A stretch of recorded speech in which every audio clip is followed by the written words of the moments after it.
Back here in Grove now and with the team, and it's really great to celebrate a strong weekend in Saudi Arabia with two world-class drivers delivering a double points finish and allowing us to move up to 5th in the Constructors' Championship. There was a stat, it's not ours, but I saw it from Formula One, that this was our best start for 9 years. And it makes me proud to have a team around me that is just pushing every single element of the organization, wanting more and wanting us to move up. And the result is just simply a reflection of that. The race was a one-stop for everyone. Obviously that instant early on between Gasly and Tsunoda resulted in a safety car, but nothing later on, which typically most races have, at least at the first pit stop or somewhere later, been changed around as a result of safety cars. But this was a clean race in that regard. We also saw that we are fortunate to have absolute two top-tier drivers that are working together as a team. And I think that's the key message behind all of it, teamwork. We are one team united with the goal of moving forward, and brilliant and well done to Alex and Carlos that executed that DRS strategy perfectly. Looking into more depth, there are areas where we still need to tidy up and improve. That's not a surprise. We're on a pathway of moving forward, and as we start pushing every single boundary, we will fall over, and as a result of that, have issues. How we recover, how we learn, how we keep together as a team through all of that is actually one of the key cultural items that will be tested. But so far it's standing the test of time. An example of that was the pit stop. It wasn't our finest. This year we have stepped up pit stops and we have more technology coming, but in this particular regard, both stops were subpar relative to where they are for different reasons, but irrespective, it's something to reflect on. There was other aspects of what we did in terms of qualifying run plan that wasn't at the normal level of quality that we've been executing this year. And again, it needs to be understood and make sure we refine, not throw it out, but just refine as we go forward race by race, because everyone else is, and it's that refinement that leads to success long term.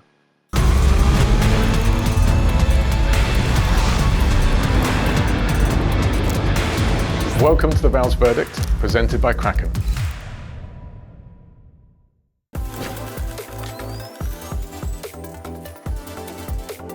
The DRS train. There's a lot of subtlety to it. Alex and Carlos were really the ones that executed it perfectly. Our role and job in this was first of all to bring it to the table, which is what happened in the strategy meeting in the morning. And it needs both drivers absolutely on board with it and working as a team. It needs harmony between the two of them, because synchronizing two cars to keep within a few tenths of each other whilst they're traveling around the fastest street circuit in the world, that is no mean feat, and yet they did. Some of the other elements to it are that it's very hard, for example, in Alex's case, because he's saturating that front axle, he has to sit near enough a second behind Carlos. So actually part of the trick is giving Carlos a little bit of room where he pulls a gap to Alex through the areas where you can't be overtaken to allow the front to recover, and then making sure that we get the cars back in line again as we go through the two DRS zones, then through the last turn into the DRS zone where all overtakes near enough happen. And so that coordination was a conversation that took place in the morning, and then you saw a lot more of it live in the race, whereby we were giving gaps to Carlos and Alex all the way through, especially in the case of Carlos, who knew exactly how much he had to manage his pace on exit of certain corners to allow Alex to get back into that DRS train. It was nerve-wracking. It wasn't the most comfortable I've been, but we have two absolute professionals and it was well executed.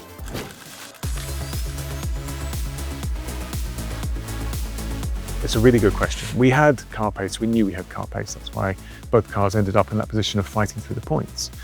But we also knew Hajar was quick. He was quick at the end of that hard stint, and now he was going to be on fresh medium tyres, and that's obviously a concern that we have to think about.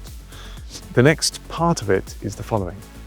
In the case of our two cars, they had to fight through 4 or 5 cars that stopped on that first lap safety car and won the hard tyre, and had to stop one more time.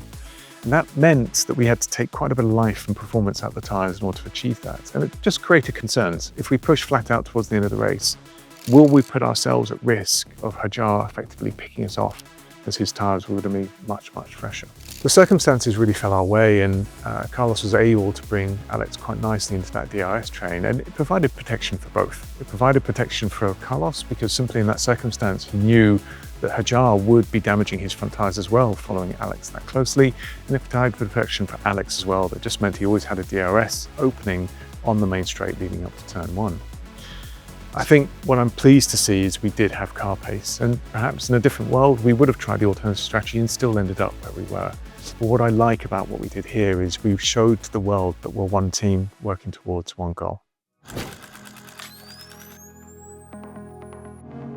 Carlos's slow pit stop, and for that matter, Alex's was a little bit slow as well. There are two different reasons. So if we wind back a bit, we've made some really good progress this year on our pit stops, and we have more progress to come. There's more technology coming over the next few races that will enable us to, again, keep improving and stepping forward relative to what is a very competitive field now. However, in Saudi Arabia, as noted, it didn't go well.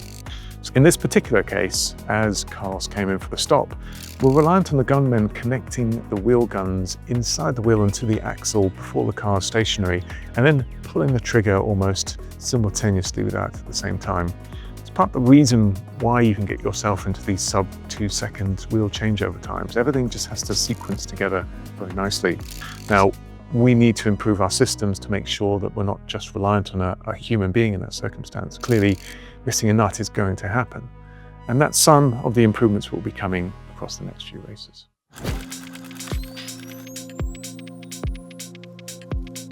Miami GP, I'm looking forward to it. First and foremost, it's a sprint race weekend and it is manic in Miami, it really is. But second of all, we've had a car that scored points in 4 out of the first 5 races. And arguably in Bahrain, we didn't do a good enough job with Alex in qualifying. He had the pace to be there, as you saw in the race. He finished just a few seconds behind. I think had he been up in the top 10 or just outside, we would have had a chance of points in Bahrain. And equally with Carlos, he was quick, but obviously didn't finish the race. So arguably, we've had a car that can score the points in the first 5 races, all tracks, different circumstances, different conditions, wet, dry, warm, cold. So going to Miami, our thoughts are still the same. The package we've developed is more agnostic to track characteristics now. It's not to say it doesn't have weaknesses, it has a few, but I think the car should be quick in Miami again. So answering your question, our goal is to go there and walk away with double points as we did today.